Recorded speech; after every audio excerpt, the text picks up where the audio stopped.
Sir, कई बड़ी खबरें हैं उसमें। आपने यकीनन सुना होगा कि कतर में जो नेवी ऑफिसर्स हैं उनको सजा सुनाई गई है। जो इंडियन ऑफिसर्स लास्ट ईयर उनको अरेस्ट किया गया था जासूसी के इल्जाम में कि जी वो इसराइल के लिए काम कर रहे हैं। कतर की अदालत ने भारतीय नेवी के 8 साबिक एहलकारों को सजाए मौत सुना दी। कतर में भारतीय नेवी के 8 एहलकारों को गुज़श्ता साल गिरफ्तार किया गया था। साबिक भारतीय नेवी एहलकारों को इसराइल के लिए जासूसी के इल्जाम में कतर में गिरफ्तार किया गया था। कतर ने कमाल कर दिया।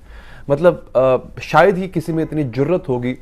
इस मुल्क ने जब से ये पूरी जंग शुरू हुई है, इस मुल्क ने तब से लेके अब तक कमाल ही कमाल किया है। उधर नाज़रीन, कतर से बड़ी अहम खबर है। कतर की अदालतें भारतीय बहरिया की जानिब से जासूसी के लिए भेजे जाने वाले 8 साबिक एहलकारों पर जुर्म साबित होने के बाद उन्हें सजाए मौत सुना दी है।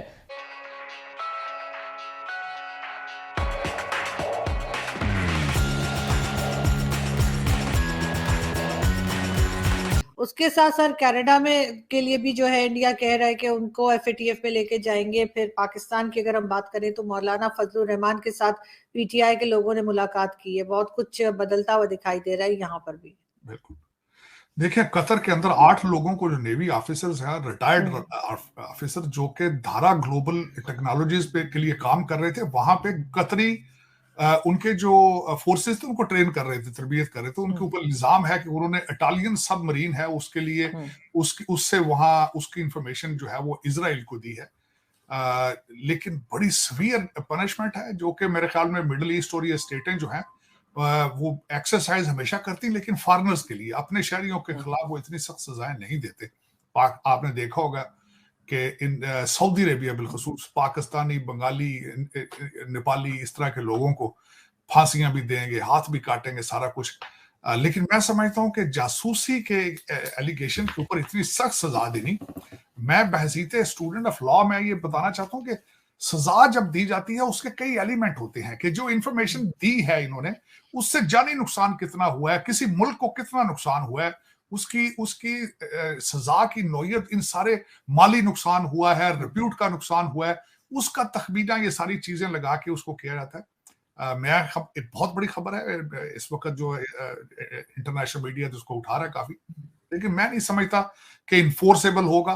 भारत का इन्फ्लुएंस इस वक्त is on the peak, 5th largest economy on the planet.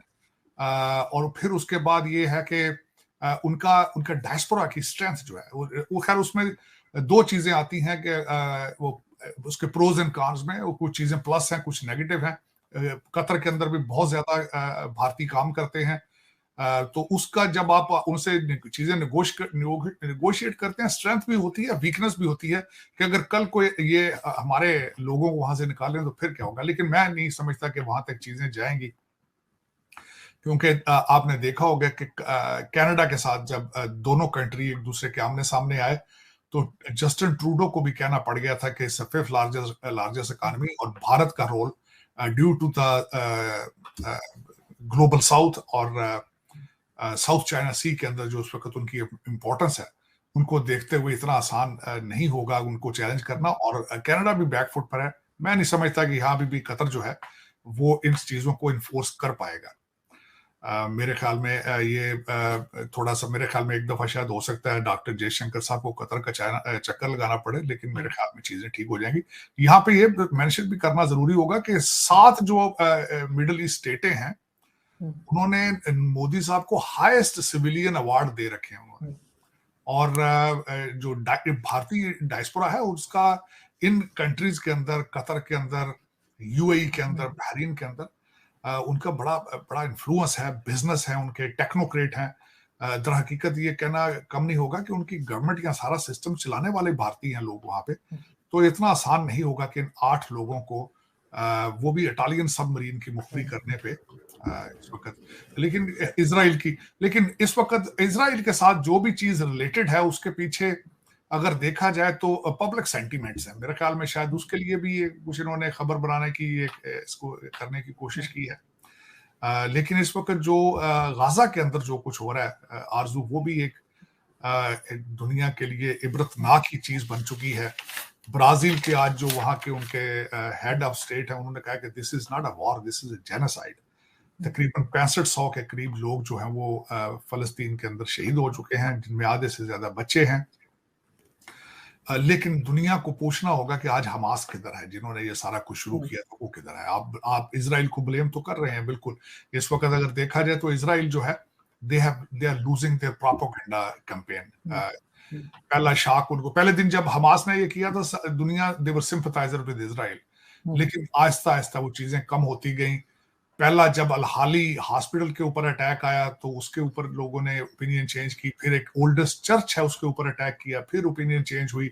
कतरी अदालत की जानिब से सजाए मौत सुनाए जाने के फैसले की भारतीय वजारत खारजा ने तस्दीक कर दी है।